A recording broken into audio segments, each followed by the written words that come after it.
तो you can earn YouTube channel को subscribe करने के लिए दबाएं सब्सक्राइब का बटन और घंटी का बटन जरूर दबाएं। नमस्कार दोस्तों, स्वागत करता हूं आपके अपने YouTube चैनल में। दोस्तों, इस वीडियो में एक बहुत महत्वपूर्ण जानकारी दे रहा हूं जो आपके गांव से, आपके ग्राम पंचायत से संबंधित है। बीसी सखी बहनों को और ग्राम पंचायत सहायकों और CSC VLE को इस वीडियो में समझना होगा खास कि आने वाले समय में आपका भविष्य कैसा है, आने वाले समय में क्या आपका काम चलेगा या सरकार आपको आपके पद से हटा सकती है। दोस्तों, इन सभी चीज़ों को हम लोग इस वीडियो में बिल्कुल डिटेल में जानेंगे। निवेदन करते हैं, अगर आप चैनल पर नए हैं तो चैनल को ज़रूर सब्सक्राइब कीजिए और घंटी का बटन दबाकर ऑल नोटिफिकेशन पे ज़रूर क्लिक कीजिए ताकि मेरी द्वारा अपलोड की जाने वाली हर एक वीडियो आप तक सबसे पहले पहुंच सके। तो दोस्तों, वीडियो को शुरू करते हैं। दोस्तों, आपको बताना चाहता हूं कि बैंकिंग करेस्पॉन्डेंट सखी का काम अब बंद होने वाला है। इतना ही नहीं, ग्राम पंचायत सहायक भी इस काम से प्रभावित हो सकते हैं। CSC VLE की बात करें तो CSC VLE का काम बिल्कुल ठप होने वाला है। BC सखी और पंचायत सहायक को सरकार मानदेय देती है, लेकिन CSC VLE को 1 रुपये का मानदेय नहीं दिया जाता, यानी कि वो पूरे तरीके से कमीशन पे ही निर्भर थे। अगर मैं बताऊं तो आने वाले समय में सरकार CSC का काम, कॉमन सर्विस सेंटर जिसको जन सेवा केंद्र कहते हैं, इसका काम पूरी तरीके से निःशुल्क कर चुकी है, लेकिन लोगों के पास जागरूकता नहीं है, लोग इससे अवेयर नहीं है, इसलिए उस काम का लाभ नहीं उठा पा रहे हैं। तो अब सरकार निःशुल्क सुविधाएं देने जा रही है। इस वीडियो में बताऊंगा कि ये सुविधाएं किसको दी जाएंगी। दोस्तों, आपको बता दूं कि मुख्यमंत्री ने कोटेदारों के लाभांश में 20 रुपये प्रति क्विंटल की बढ़ोतरी का ऐलान किया है। दोस्तों, आपको पता होना चाहिए, कोटेदार जो राशन देते हैं ग्रामीण भाइयों और बहनों को, उनको अब 70 रुपये प्रति क्विंटल ना मिलकर 90 रुपये प्रति क्विंटल मिलेगा। यानी कि अगर आपके कोटे से 100 क्विंटल का अनाज सप्लाई होता है, सेल होता है, तो आपको 100 गुणे 70 था पहले, यानी कि 7,000 रुपये। अब आपको 100 गुणे 90 यानी कि 9,000 रुपये। एक बार आप खेप उठाएंगे, उस खेप को ग्रामीण भाइयों और बहनों में बांटेंगे तो आपको एक मुश्त 9,000 रुपये का फ़ायदा होने वाला, अगर आपके यहाँ 100 कुंतल की सप्लाई होती है तो। दोस्तों, अब बता दूं कि कोटे की दुकानों को CSC कॉमन सर्विस सेंटर यानी कि जन सेवा केंद्र की तरह किस तरीके से विकसित किया जाएगा, ये माननीय मुख्यमंत्री उत्तर प्रदेश सरकार जी का आदेश है। दोस्तों, आपको बताऊं तो मुख्यमंत्री योगी आदित्यनाथ ने गुरुवार को प्रदेश के करीब 80,000 कोटेदारों को आर्थिक सशक्तिकरण की दोहरी सौगात दी है। कोटेदारों के लाभांश में जहां 20 रुपये प्रति क्विंटल की बढ़ोतरी की गई है, वहीं पर सभी दुकानों के उच्चीकरण, अपग्रेडेशन का भी ऐलान किया गया है। यानी जो भी राशन की दुकानें हैं, अब आप लोगों को कुछ खास सुविधाएं सरकार के द्वारा दी जाएंगी। यानी कि 80,000 प्रदेश के कोटेदार इस योजना से जुड़ेंगे।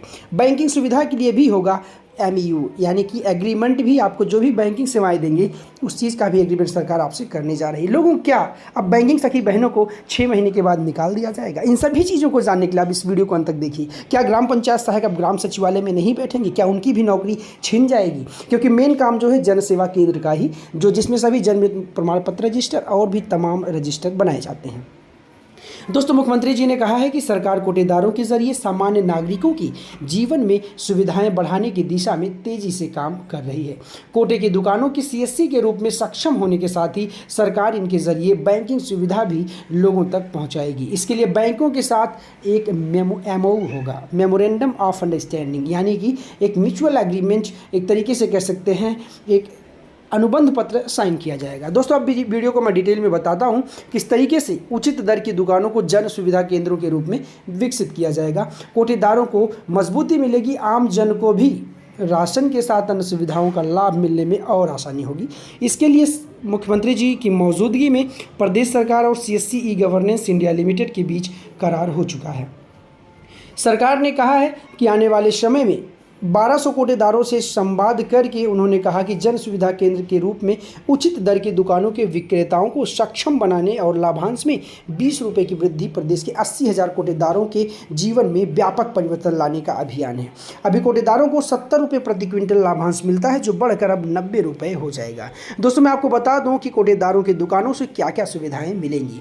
बेसिक सुविधाएँ मिलेंगी आपको आयुष्मान भारत योजना, PM फसल बीमा योजना, PM Ujjwala connection, PM Shram Yogi Maandhan pension योजना, ये सभी महत्वपूर्ण सुविधाएं आपको आपके सब कोटेदार के यहाँ मिलेंगी। तो दोस्तों, इन सभी चीज़ों को अगर आप ध्यान में रखते हैं तो आने वाले समय में आप काफ़ी अच्छा काम कर सकते हैं। अगर मैं बात करूं बैंकिंग करेस्पॉन्डेंट सखी बहनों की और पंचायत सहायकों की, और CSC वेली की जो सबसे ज़्यादा प्रभावित होंगी इस योजना से, तो ज़्यादातर जगहों पर मुझे लगता है कि बैंकिंग कस्टोडियन सखी बहनों का पद हटा दिया जाएगा। क्योंकि जहाँ पर सरकार एक ही जगह पर सारा काम दे रही है तो वहाँ पे सरकार अलग से मानदेय देने का प्रावधान हटा सकती है, यानी कि अलग से जो भी पद नियुक्त किए गए थे, रिक्रूट किए गए थे, उसको हटाया जा सकता है। तो दोस्तों आपको मैं बता दूं, अगर आप बैंकिंग कस्टोडियन सखी हैं तो आप अपना रेपुटेशन गांव घर में अपना प्रचार प्रसार और तेज़ी से करने लगिए और लोगों से अपनी पकड़ बनाइए मजबूती से। जैसे कि सीमित चीज़ें दी जा रही हैं कोटेदारों को, तो यकीन मानिए आने वाले समय में बीसी सखी बहनों को और भी तमाम योजनाएं दी जा सकती हैं अगर आप लोगों की नियुक्ति बनी रहेगी। तो अगर आपका अनुबंध पत्र फिर से साइन होता है तो यकीनन सरकार आपको कुछ नए कामों से ज़रूर जोड़ेगी, क्योंकि सरकार अगर आपको 4,000 रुपये का मानदेय प्रति माह देगी तो यकीन मानिए आने वाले समय में सरकार आपसे काम भी लेगी। जिस तरीके से दोस्तों कई जगहों पर बीसी सखी बहनें कीर्तिमान रच रही हैं, लाखों करोड़ों का व्यवसाय कर रही हैं और अपने पार्टनर बैंक एजेंसियों के साथ साथ अपनी राज्य सरकार का भी मान बढ़ा रही हैं। बीसी सखी बहनों के होते ही ग्रामीण बैंकिंग ढांचागत क्रम को काफ़ी मजबूती प्रदान हुआ है, ताकि आने वाले समय में इन सभी चीज़ों को ध्यान में रख के सरकार एक से एक चीज़ें करे और संविदा कर्मियों को डायरेक्ट तौर पर लाभ हो, उन्हीं के द्वारा ग्रामीण भाइयों और बहनों तक योजनाओं का लाभ आसानी से पहुँच सके। दोस्तों इस काम से जो सबसे ज़्यादा प्रभावित हुए हैं वो हैं CSC VLE। दोस्तों CSC VLE के बारे में मैंने अपनी वीडियो इस चैनल पे नहीं बनाया हूँ, लेकिन आपको अभी डिटेल कर देता हूँ। बस 2 मिनट का समय और दीजिए, मैं आपको CSC VLE भी समझा देता हूँ और आने वाले समय में कोटेदारों की दुकानों पर किस तरीके से CSC जन सेवा केंद्र संचालित किया जाएगा। क्या अगर कोटेदार अनपढ़ हैं या कोटेदार के पास कोई काम करने वाला नहीं है तो उसके लिए सरकार क्या कर सकती है। तो दोस्तों आपको मैं बताने वाला हूँ कि CSC VLE जो होते हैं कॉमन सर्विस सेंटर VLE का काम करते हैं, यानी कि जितने भी रजिस्टर्स, जितने भी ऑनलाइन फॉर्म बनाए जाते हैं, चाहे वो राशन कार्ड से संबंधित हो, उज्ज्वला स्कीम से संबंधित हो, मानधन योजना से संबंधित हो या किसान सम्मान निधि या कोई फसल बीमा योजना ही क्यों ना हो, ये सभी काम CSC VLE के द्वारा किए जाते थे, जो सरकार के द्वारा नियुक्त किए गए थे। लेकिन इनको 1 रुपये का मानदेय नहीं दिया जाता था, ये एग्रीमेंट में पहले से था। और अगर मैं आपको बताऊं तो आने वाले समय में हर एक चीज़ को देखते हुए सरकार बस इनको कमीशन के लिए मुक्त की थी कि आप कमीशन ले सकते हैं इन योजनाओं का लाभ देने के लिए। तो दोस्तों कमीशन पे ही CSC VLE बेचारे काम करते थे, लेकिन आने वाले समय में क्या उन लोगों की हालत होने वाली है इन कोटेदारों को CSC केंद्र दिए जाने से, इस चीज़ को हम लोग को आगे भविष्य में देखना पड़ेगा। जहाँ तक मेरा अनुमान है, मेरी राय है, तो बीसी सखी बहनें और CSC VLE पे तो पूरी तरीके से प्रभाव पड़ने वाला है, क्योंकि जब जहाँ पर सरकार मुफ्त में काम दे रही है, मुफ्त में काम करवा रही है, तो वहाँ पर लोग पैसे दे के काम क्यों करवाएंगे। सिंपल सी बात है, अगर आप समझ सकते हैं, सोच सकते हैं तो आप सोचिए। अगर आपको कहीं कोई वीडियो में डाउट है तो आप कमेंट सेक्शन में ज़रूर कमेंट कीजिए, ताकि मेरे द्वारा अपलोड की जाने वाली हर एक वीडियो आप तक सबसे पहले पहुँच सके। तो दोस्तों बैंकिंग सखी बहनों के लिए अब एक बहुत बड़ा निर्णय निकल के सामने आ सकता है। इन सभी चीज़ों को ध्यान में रखते हुए आप इस चैनल को अंत तक देखते हैं, इसके लिए बहुत बहुत शुक्रिया। चैनल को लाइक कर दीजिए, अगर नए हैं तो सब्सक्राइब जरूर कीजिए। धन्यवाद दोस्तों।